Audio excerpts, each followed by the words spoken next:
Hello, I'm Steve Venuti from HDMI Licensing. In this presentation, I'll provide an overview of the HDMI Adopted Trademark and Logo Usage Guidelines, what they are, how to use them, and how to stay compliant with the rules.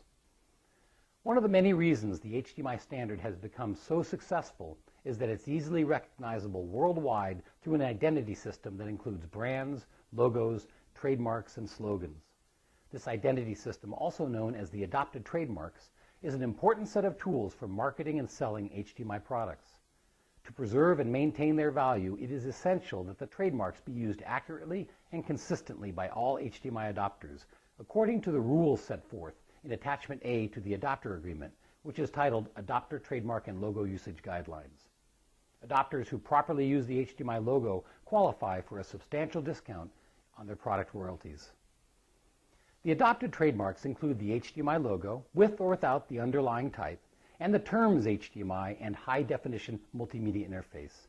These trademarks may only be used by licensed HDMI adopters and founders, along with their authorized distributors and resellers as defined on page 4 of the Adopter Agreement. The trademarks can only be used to promote products that are fully compliant with the HDMI specifications.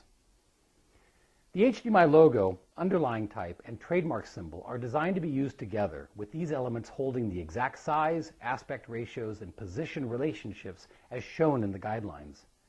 In some cases, you may be allowed to remove the underlying type and trademark symbol due to the space or size limitations. For example, when printing the HDMI logo on the front panel of a product or on the overmolding of a cable.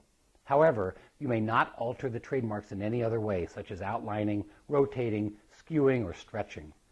Specific rules for logo color and other characteristics are detailed in the Trademark and Logo Guidelines.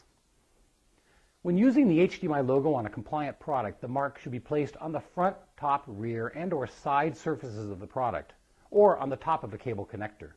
Do not place the mark on the bottom of the product or on any peripheral components that do not feature an HDMI connector. The HDMI logo may also be used in advertising, direct mail, promotional materials, documentation, or on the websites for fully compliant products. In text, you may refer to the fact that your product incorporates HDMI technology by using phrases such as incorporates HDMI technology or incorporates high-definition multimedia interface technology. At least one instance of HDMI in any text document or web page must include a trademark notation. HDMI adopters must include the following statement on all marketing materials containing an HDMI trademark. HDMI, the HDMI logo, and high-definition multimedia interface are trademarks or registered trademarks of HDMI Licensing, LLC, in the United States and other countries. To reduce the possibility of consumer confusion, referring to HDMI version numbers in your packaging, promotional materials, or documentation has been strictly limited. Effective January 1st, 2012, the use of version numbers such as HDMI 1.3 or HDMI 1.4a will be prohibited for all products.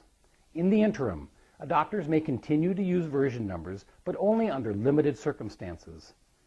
Manufacturers of cable products may not refer to HDMI 1.4 at all, and must phase out any materials that refer to prior versions of the specification, such as HDMI 1.3. Manufacturers of non-cable products are allowed to refer to version numbers only when they also list the specific feature or features that have been enabled in that product. For instance, you may state that your product implements HDMI 1.4 functionality, including HDMI Ethernet channel and audio return channel. However, you cannot describe your product as simply HDMI 1.4 enabled or HDMI 1.4 compliant. Please note that these are transitional rules only. As of January 1st, 2012, no use of version numbers will be allowed in the promotion of any HDMI product.